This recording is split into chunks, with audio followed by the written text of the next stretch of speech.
Let's go.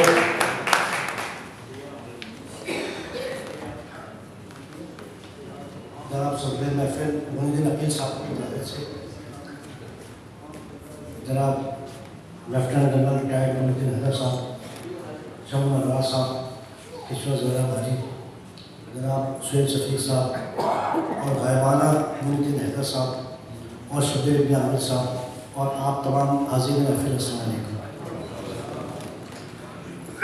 بڑا مشکل ہوتا ہے کتاب کے کسی تقریب میں پروگرام میں جانا، اور ماشاءاللہ آپ لوگ اتنی بھرپور تعداد میں ہیں، تو میر حسین علی امام صاحب جو ہیں وہ سمجھے کہ ان کا اس کتاب میں، اس تقریب میں اتنا بڑا کردار ہے کہ میں آپ کو بیان نہیں کر سکتا۔ اچھا، میں بعد میں کچھ اس کے بارے میں بتاؤں گا۔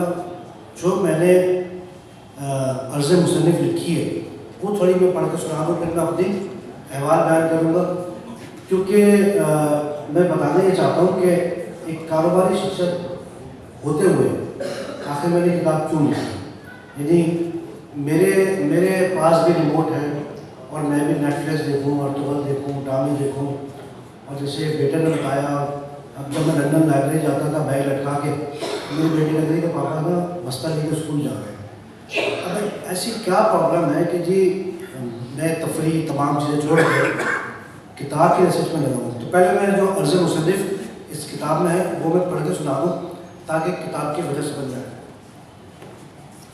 میں نے ایسے گھر میں آنکھ کھولی جہاں بچپن سے ہی ہندوستان کی تاریخ اور دیگر موضوعات پر کتابیں گھر میں موجود پائیں۔ والد محمد ہمیشہ ایک علوم و تاریخ سے گہرا شغف تھا۔ والدہ بچوں کو دینی تعلیم دیا کرتی تھی۔ نوجوانی میں جب قدم رکھا تو درسی کتابوں کے علاوہ ناول، جاسوسی ڈائجسٹ، مختلف رسائل اور دیگر تاریخی موضوعات پر کتابیں پڑھنے کا موقع ملا۔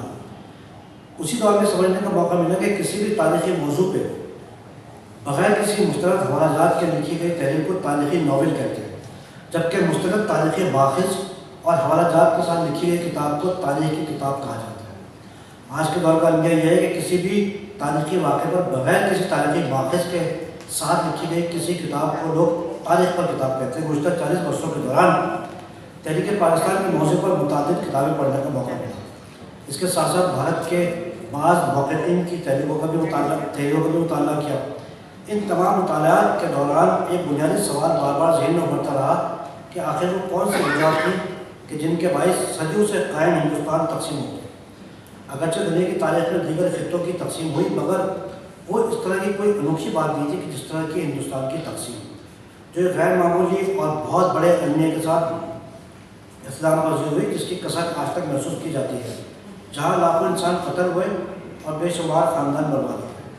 اس سوال کی شدت سے ذہن میں ابھرا کہ ایک عام ہندوستانی جو صدیوں سے اپنے ہمسایوں کے ساتھ رہتا چلا آ رہا تھا، کس طرح سے ذہنی طور پر اس حد تک گر گیا کہ اپنی بستی اور شہر میں ساتھ پڑھنے والوں کا قاتل بن گیا۔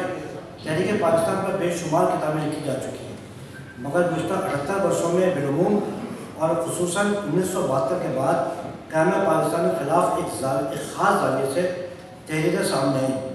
اس کا نتیجہ یہ نکلا کہ